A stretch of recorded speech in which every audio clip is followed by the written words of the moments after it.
The winter of 1692 hit the small, isolated village of Salem, Massachusetts, with a brutal, unforgiving force.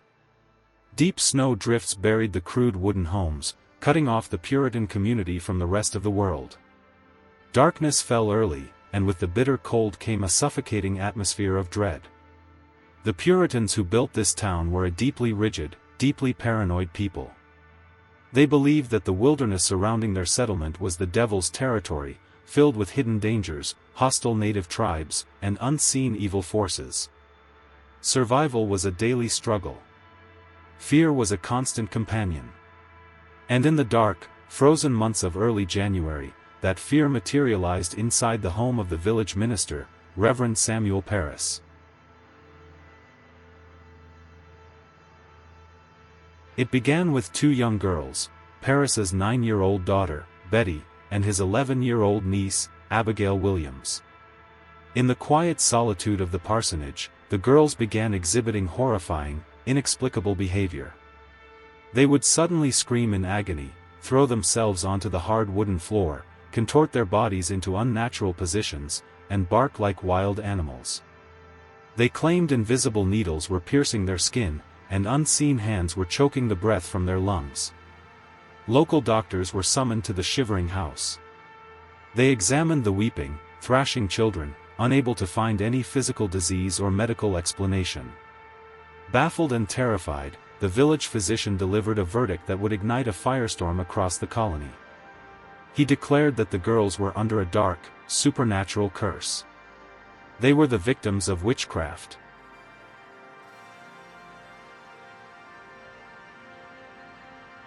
In 17th-century Massachusetts, witchcraft was not a superstitious fairy tale. It was a capital crime, a high treason against God, punishable by death. The news spread through the snow-covered paths of Salem like wildfire.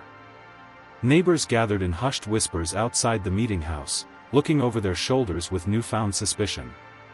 If the devil was operating inside the minister's own home, no one was safe. Pressure mounted on the young girls. Magistrates and elders surrounded their beds, demanding to know who was tormenting them. Who was forcing them to sign the devil's black book? Under intense interrogation, the girls pointed their trembling fingers at three vulnerable women on the margins of Salem society.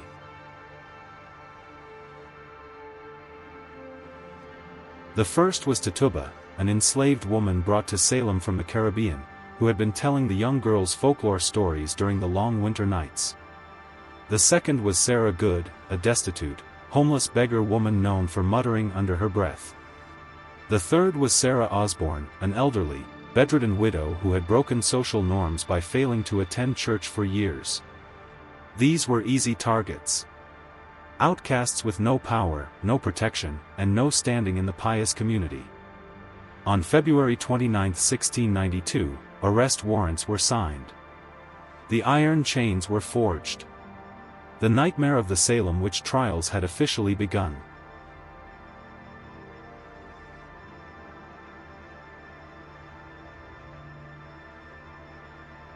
When the three women were dragged into the cold, drafty meeting house for public examination, a spectacle unfolded that horrified the onlookers. As Tituba, Sarah Good, and Sarah Osborne stood before the stern magistrates, the afflicted young girls in the gallery began to shriek and writhe in agony. They claimed they could see the spectral phantoms of the accused women floating near the ceiling, pinching and tormenting them in real time. This was the birth of a dangerous legal concept known as spectral evidence, testimony that phantom visions, visible only to the victims, could be used as absolute proof of guilt in a court of law.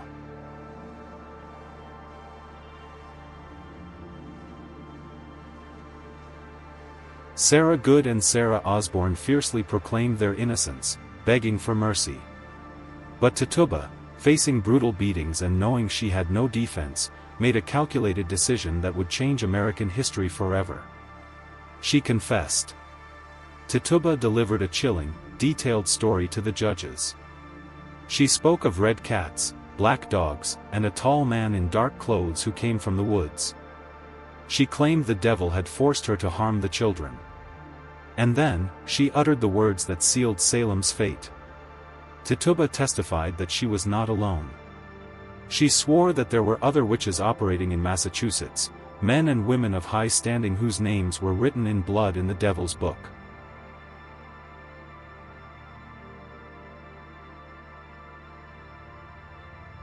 The room went dead silent.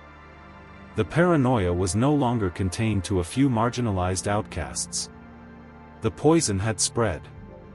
Anyone in the village, a neighbor, a friend, a mother, a church leader, could be a servant of Satan. Mass hysteria gripped the colony. And behind the holy prayers and pious faces, some in Salem realized that this terror presented a dark, unbelievable opportunity. As spring melted the heavy snows of 1692, the hysteria in Salem did not fade. It mutated. What began as the strange afflictions of a few young girls quickly transformed into a terrifying, weaponized system of paranoia.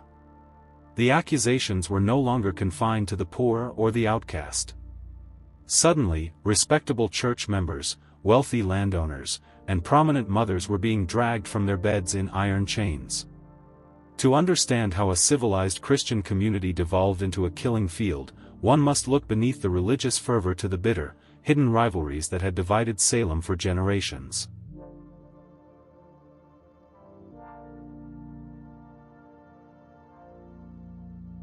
Salem was divided into two distinct worlds: Salem Town, a thriving, wealthy port city focused on commerce and trade, and Salem Village, a poor, struggling agricultural community located miles inland.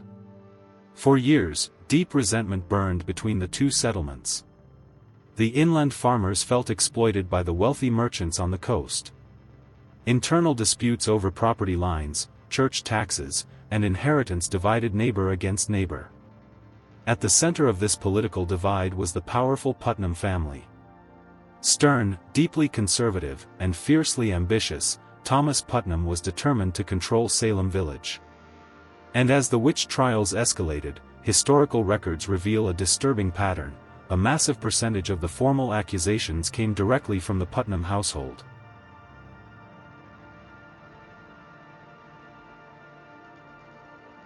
Thomas Putnam's 12-year-old daughter, and Putnam Jr., became the most prolific of the afflicted accusers. Alongside her mother, and began pointing her finger at prominent citizens who had crossed her family in business or land disputes. If a neighbor refused to sell his farm, or won a boundary argument in civil court, it was only a matter of weeks before the Putnam family claimed to see his phantom torturing young girls in the night. Under Puritan's law, if a person was executed for witchcraft, their property did not automatically pass to their children. It was seized by the government, creating a dark, lucrative opportunity for rivals to acquire coveted land at auction. The trial was no longer just about saving souls from Satan. It had become a lethal land grab.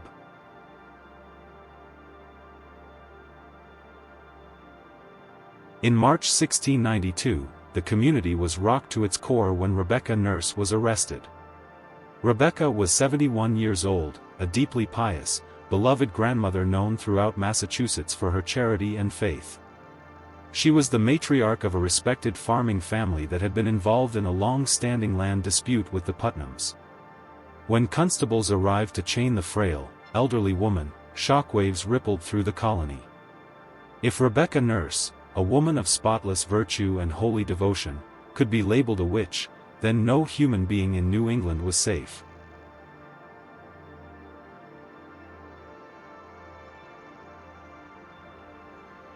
During Rebecca's trial, over 30 brave neighbors risked their own lives and reputations to sign a petition testifying to her innocence and godly character. The jury, moved by the overwhelming evidence of her holy life, initially delivered a verdict of not guilty. A wave of relief washed over the courtroom. But the celebration was short-lived. Upon hearing the innocent verdict, the afflicted girls in the gallery exploded into violent, unnatural convulsions, throwing themselves against the wooden benches and howling in simulated agony. The chief magistrate, a ruthless judge named William Stoughton, refused to accept the jury's decision. He forced the jurors back into the deliberation room, pressuring them until they caved under the weight of fear. They reversed their verdict. Rebecca Nurse was condemned to hang.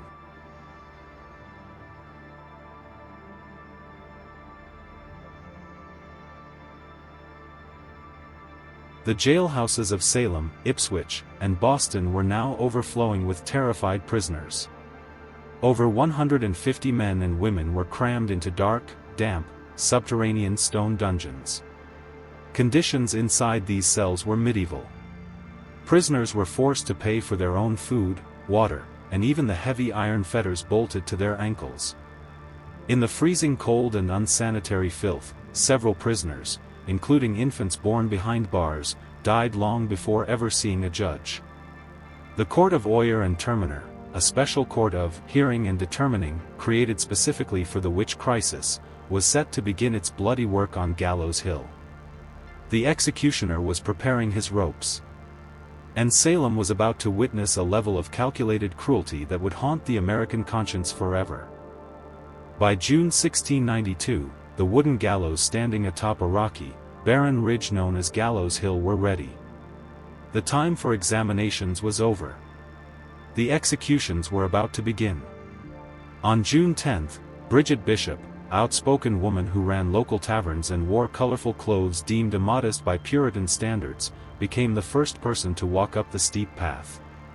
Before a solemn, silent crowd of hundreds, the rope was secured around her neck, and she was dropped to her death. Her body was cut down and thrown into a shallow, unmarked pit among the rocks. No Christian burial was permitted. No prayers were spoken for her soul. The dam had broken. The executions became a horrific, recurring spectacle throughout the humid summer months.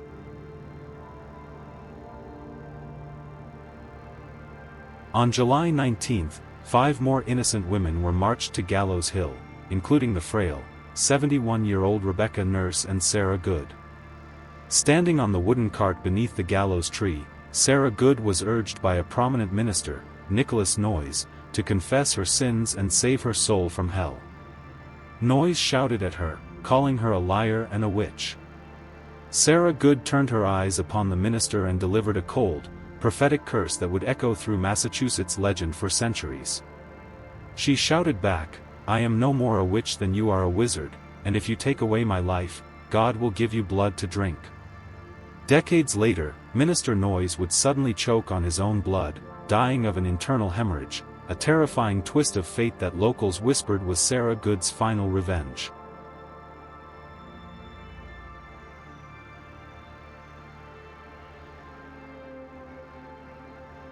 As the body count rose, the court targeted a wealthy, 81-year-old farmer named Giles Corey. Giles was a stubborn, tough old man who had initially believed the hysteria, but realized too late that the court was a corrupt, murderous farce designed to confiscate land. His own wife, Martha Corey, had already been arrested and sentenced to death. When Giles Corey was dragged before the stern magistrates, he made an extraordinary, calculated move. He refused to enter a plea. He would not say guilty, nor would he say not guilty. Under 17th-century English law, a person could not be put on trial unless they formally entered a plea. If Giles entered a plea and was found guilty, as every accused person was, his vast, valuable farm would be forfeited to the government, leaving his sons with nothing. By remaining completely silent, Giles created a legal stalemate. To force a plea from the old farmer, the court invoked an ancient, horrific medieval torture practice called peine forte et dure, heavy and hard punishment. Giles was carried out to an open field near the jailhouse. He was stripped naked and laid flat on his back on the cold earth. A heavy wooden door was placed over his chest, and heavy, jagged boulders were piled on top of him, one by one. The goal was simple: crush his chest until the agonizing pain forced him to speak the words, guilty or not guilty. For 2 excruciating days, the 81-year-old man lay in the dirt beneath hundreds of pounds of stone, his ribs cracking, his lungs failing to expand. The sheriff repeatedly stood over him, demanding that he enter a plea to save his life. Giles Corey refused to break. Every time he opened his mouth, suffocating beneath the crushing weight, he uttered only 3 famous words to the executioners. "More weight." They added more boulders until the crushing weight killed him. Giles Corey died without ever entering a plea. Because he was never convicted of a crime, his land could not be legally seized. His sons inherited his farm, keeping it in the family for generations. His death became the ultimate symbol of quiet, unbreakable defiance against government tyranny. By September 1692, 20 innocent people had been executed. 19 had been hanged on Gallows Hill, 1 had been crushed to death, and at least 5 others had died in the freezing, filth-ridden dungeons. The air in Salem was heavy with the stench of death, rain, and rotting crops. But across Massachusetts, prominent leaders were finally beginning to wake up from the collective madness. The hysteria had reached its highest peak, and the fall was about to be devastating. By the autumn of 1692, the dark shadow of Salem had spread far beyond the borders of the small village, threatening to consume the highest levels of government in Massachusetts. Over 200 people were sitting in cold, iron-fettered dungeons across the colony, waiting for their turn on Gallows Hill. Farms were abandoned, cattle wandered untended through muddy roads, and unharvested crops rotted in the fields. The economy was collapsing under the weight of fear. And then, the accusers made a fatal mistake. Emboldened by their absolute power over life and death, the young girls began accusing individuals of immense influence and standing, including the wife of the governor of Massachusetts himself, Lady Mary Phipps, and respected high-ranking ministers in Boston.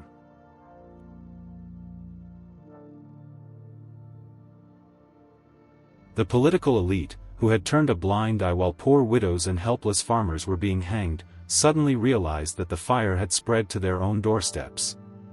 Prominent Boston ministers, led by Increase Mather, began speaking out forcefully against the court's methods. Mather published a famous treatise warning against the reliance on spectral evidence, writing a line that would lay the foundation for modern American justice. It were better that 10 suspected witches should escape, than that one innocent person should be condemned.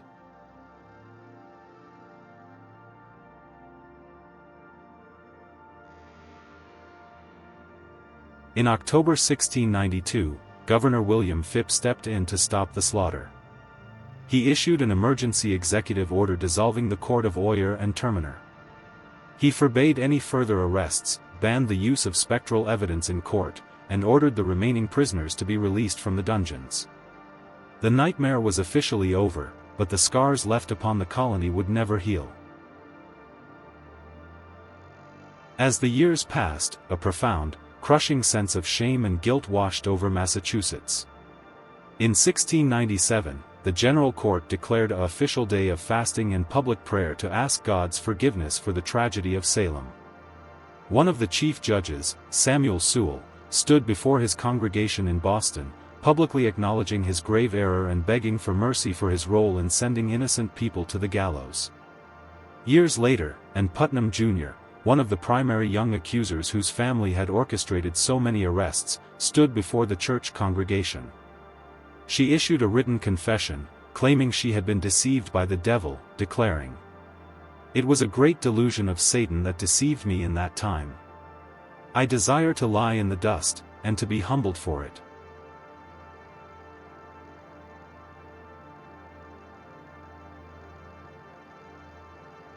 The government eventually passed acts restoring the good names of the condemned and paid small monetary reparations to the surviving family members of those who were executed or crushed to death. But no amount of silver could replace the mothers, fathers, and grandparents lost on Gallows Hill. For over 3 centuries, historians have dissected the horror of Salem, searching for answers. Was it ergot poisoning, a toxic fungus growing on rye bread that caused hallucinations and muscle spasms? Was it a medical condition like encephalitis? Or was it simply the dark, timeless truth of human nature, how quickly fear, religious extremism, and greed can turn a civilized community into a murderous mob?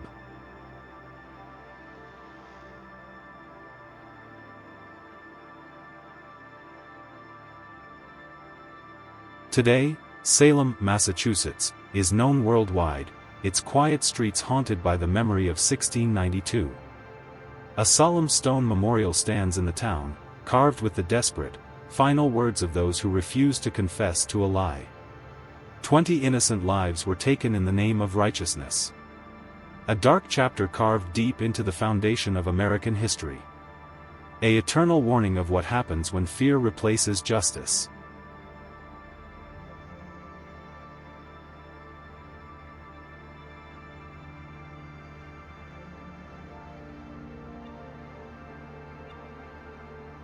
Thank you for watching this episode of the 50 States. If you value deep, untold American history, hit the subscribe button, leave a like, and tell us in the comments, what do you think was the true force behind the Salem witch trials? Until next time, keep searching.